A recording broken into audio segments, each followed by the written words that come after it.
Alright, so let me bring that camera in. Show you guys how far we getting. When I say we, me and the viewers, you guys. So yeah. Alright, this is all our project. You know, those that are following. So you see the black stuff and everything. See it there. So now, take a clean rag and see what we have here. Oh, nice. See that? You can, I don't know if you can really see it too well, but you already can see that. The reflectiveness of the light. Reflectiveness. Yeah. But you can see that's came out really nice. Look at that, see? So now, you can do this with any set of motorcycle rims that are straight aluminum. You can do this. You can, sorry about that. Yeah, so you can do this to any set of rims that are just sitting around if you want to have a extra pair, or if you want to swap out, like you have your ones that you keep real dolled up and nice and you're on top of.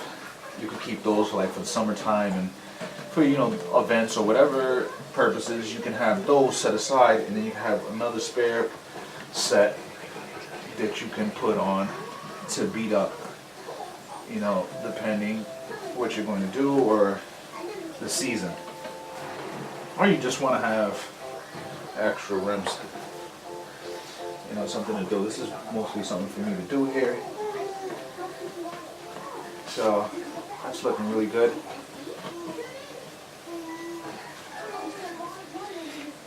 So you can see that there, it's coming along real nice.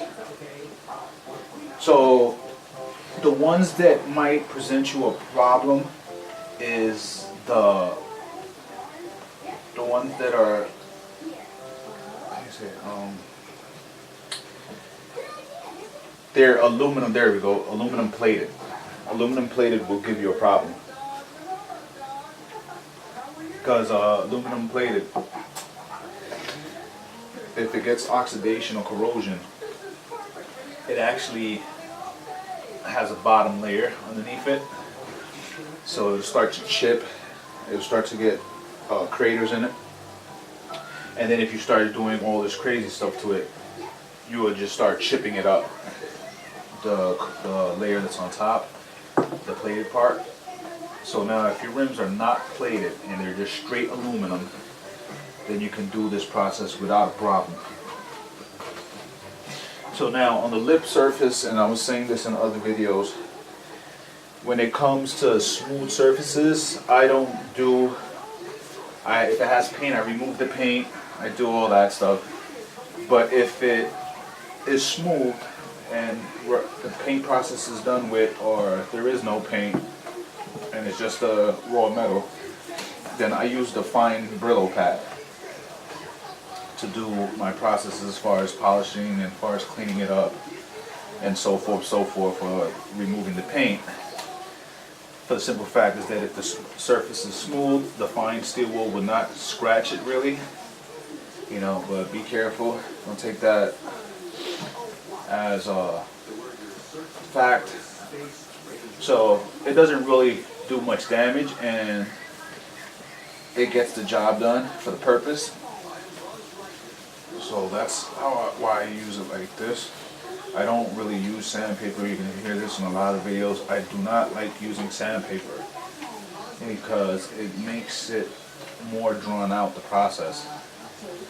Because if I could get straight to the metal and if it's smooth and I could go directly to a nice clean smooth polish, reflective polish, then I'll do that instead of using the sandpaper, and then you're like giving this chrome look is what you will get with that. You get a chrome look because it gives it like a dullness,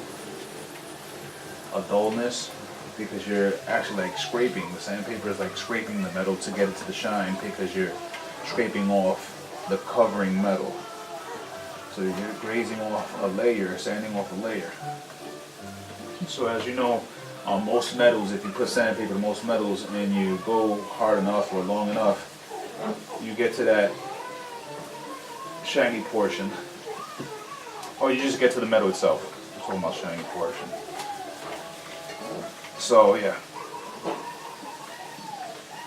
So this is going along very well.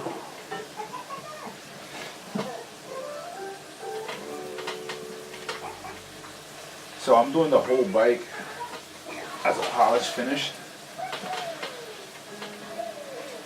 Well, not the whole bike, but the swing arm polish finish, the fork polish finish, rims polish finish,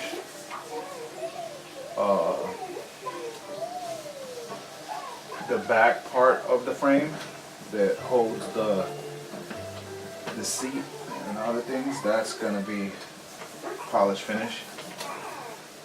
And the reason why is because depending what seat or whatever I set up for that, it might have a portion of itself exposed. So I don't want it to look all dingy, or I didn't want it to look all whatever, taken away from the look of the bike. So if it's chromed out, or I mean, if it's nice and polished, then at least it looks good no matter what you put on it. You can never go wrong with that look. Nice clean look. It stands out.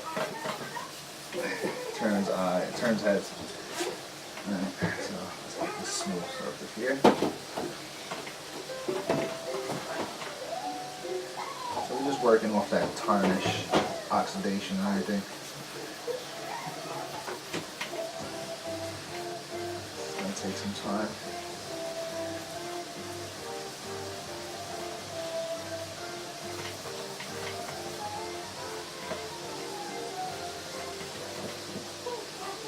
Trying to make sure I use as much of whatever excess polish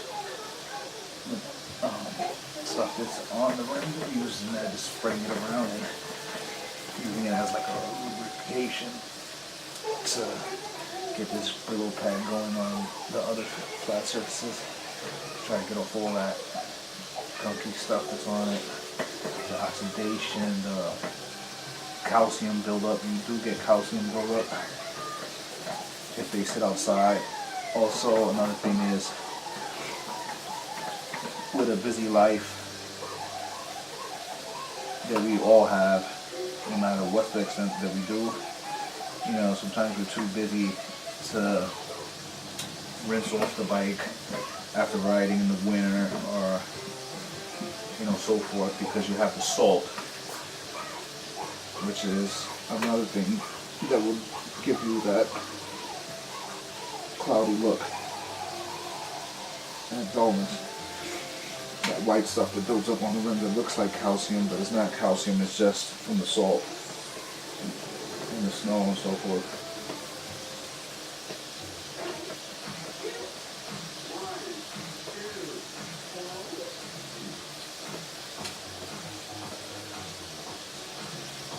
So this is going to look really nice when it's done.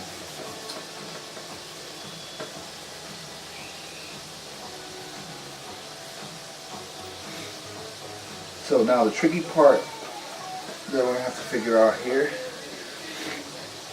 is to get in between those corners, those creases and crevices. That's going to be a little tricky.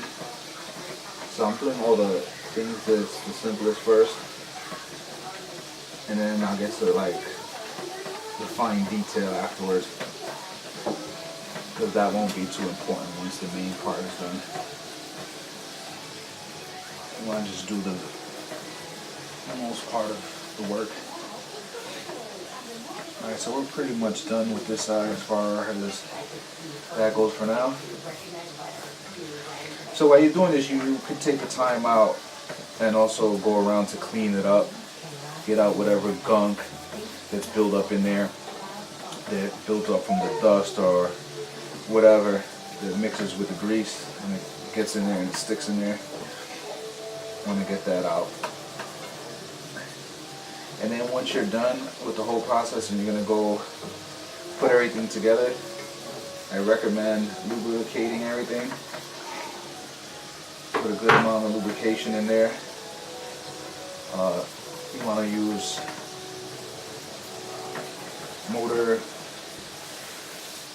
motor-based lubricant. The grease, you want to use mechanic grease.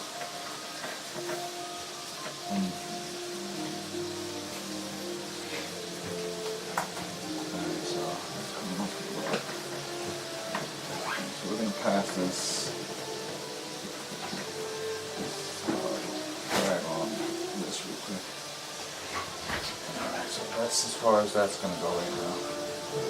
As far as I'm going to do for now. You know, so this stuff, I do this, you know, for different reasons, but one of the main reasons is because it's a hobby. You know, we all have things that we like to do. A lot of us have hobbies, you know, or looking for a hobby, or maybe just want to get into something different. You want to have knowledge or see what it's about, or whatever reason. You know, this is cool. This is a hobby for me. It's like a stress relief, you know, so I get a good relief of stress by doing this. I get enjoyment out of doing this, seeing that I did it myself, and knowing that once it's done, I did it, you know, and I can take pride or take enjoyment out of the compliments I get from people, and the heads are turning.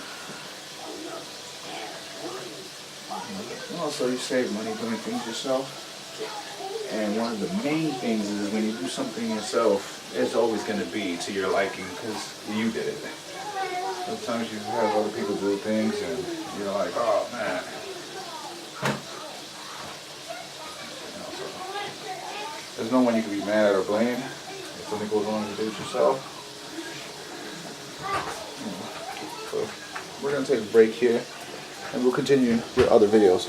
Thanks, rate, subscribe, like, and give some input. You know, I like to hear what people have to say, and I like to help people out. If you need some help with anything, I'll be glad to shoot you back a response with anything that you may need help with. I'm very knowledgeable in this field. So, alright, get back to you guys. Thanks.